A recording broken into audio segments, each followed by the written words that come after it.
ते यावेळेला ठाकरेंची जिरवणार. बरं, मला एक सांगा, आता तुम्ही जेव्हा लोकांसमोर जाताय, तुम्ही असे कुठले 3 मुद्दे सांगाल की या निवडणुकीमध्ये जर लोकांनी तुम्हाला मतदान केलं तर हे 3 मुद्दे घेऊन तुम्ही लोकांना प्रॉमिस करताय की हे तुम्ही मुंबईकरांना द्याल? बघा, आमचा जाहीरनामा उद्या किंवा परवापर्यंत येतोय.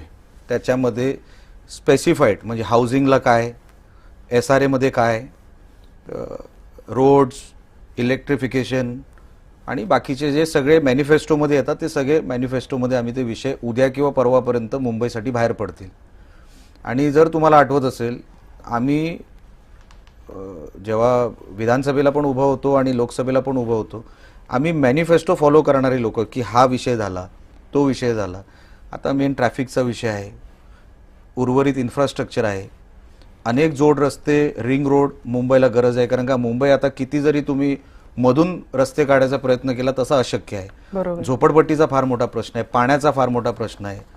वरच्या म्हणजे मला वाटतं जे भांडूप आणि त्या भागातली जी काही अनेक ठिकाणं आहेत, बरोबर आहे, तिथे तर लोकवस्तीच्या स्टँडर्ड ऑफ लिव्हिंगचा प्रश्न आहे, स्टँडर्ड ऑफ लिव्हिंगचा प्रश्न आहे, बेसिक स्टँडर्ड ऑफ लिव्हिंगचा प्रश्न आहे.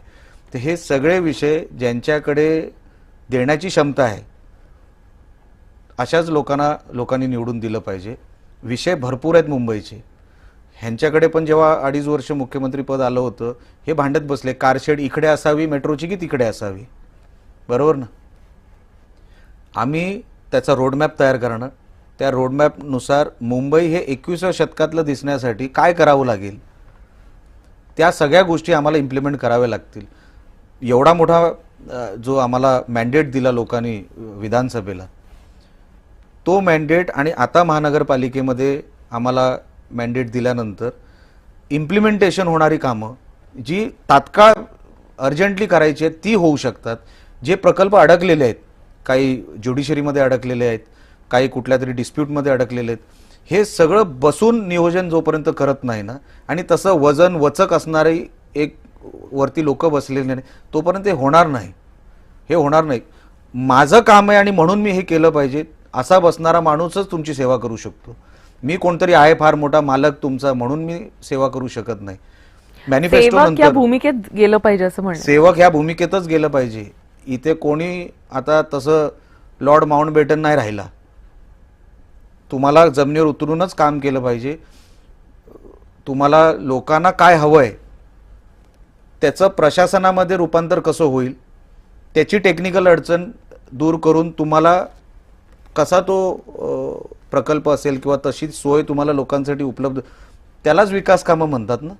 मी फक्त तोंडाने म्हटलं की मी इकडे असं करीन तसं करीन असं होत नाही. तुम्हाला प्रशासनाची पण जोड लागते.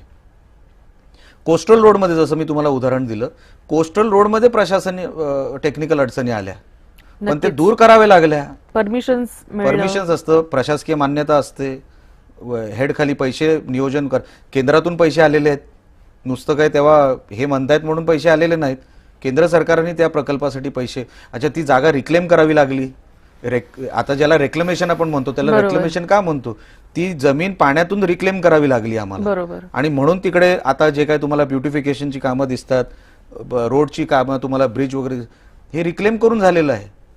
ह्याच्यातलं काय माहिती आहे ना, एकदा सांगा तुम्ही. म्हणून एकदा मुंबईकरांनी विचार त्यांनी केलाच असेल की यावेळेस महायुतीच्या सर्व उमेदवारांना आपण निवडून द्यायचं आहे. पण ते तसं झालं तरच ह्या सगळ्या गोष्टी, नाही तर हे लुटमार सुरू करतील, मुंबईला अजून 25 वर्ष मागे ढकलतील. या पलीकडे काही नाही.